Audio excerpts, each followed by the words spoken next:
بے نمازی سے اللہ پاک ناراض ہوتا ہے۔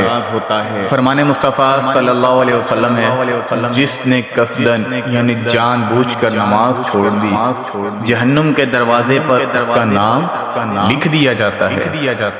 بخاری شریف میں ہے، شہنشاہ خیر الانام صلی اللہ علیہ وسلم نے صحابہ اکرام علیہ رضوان سے فرمایا، آج رات وہ شخص یعنی جبرائیل و میکائیل علیہ السلام کے میرے پاس آئے اور مجھے عرش مقدس یعنی بیت المقدس میں لے آئے۔ میں نے دیکھا کہ ایک شخص لیٹا ہے اور اس کے سر ہانے ایک شخص پتھر اٹھائے کھڑا ہے اور در پیدر پتھر اس کا سر کچل رہا ہے۔ کچلنے کے بعد سر پھر ٹھیک ہو جاتا ہے۔ میں نے فرشتوں سے کہا، سبحان اللہ، یہ کون ہے؟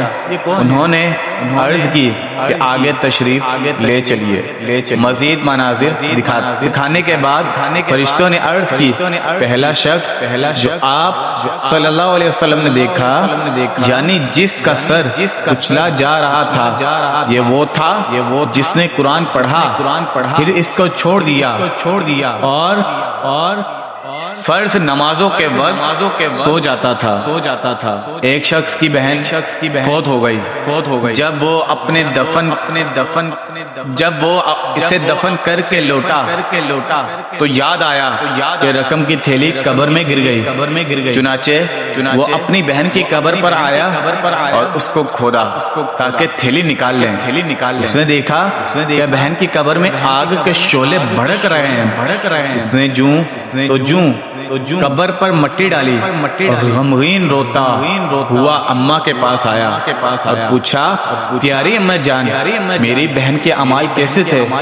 وہ بولی، بیٹا کیوں پوچھتے ہو؟ عرض کی، میں نے اپنی بہن کی قبر میں آگ کے شعلے بھڑکتے دیکھے ہیں۔ سن کر ماں رونے لگی اور کہا، افسوس تیری بہن نماز میں سستی کیا کرتی تھی اور نماز کے اوقات گزار کر پڑھا کرتی تھی۔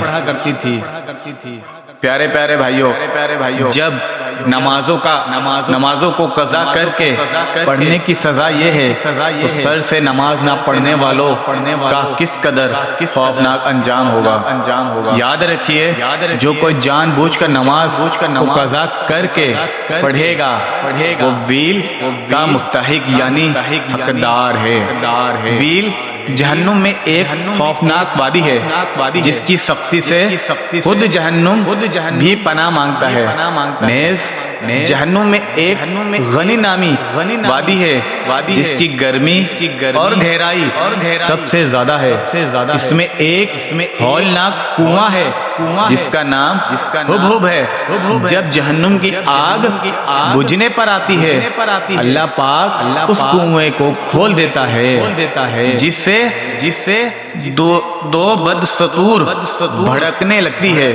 یہ ہولناک کنواں بے نمازیوں، زانیوں، شرابیوں، سود خوروں اور ماں باپ کو اذیت دینے والوں کے لیے ہے۔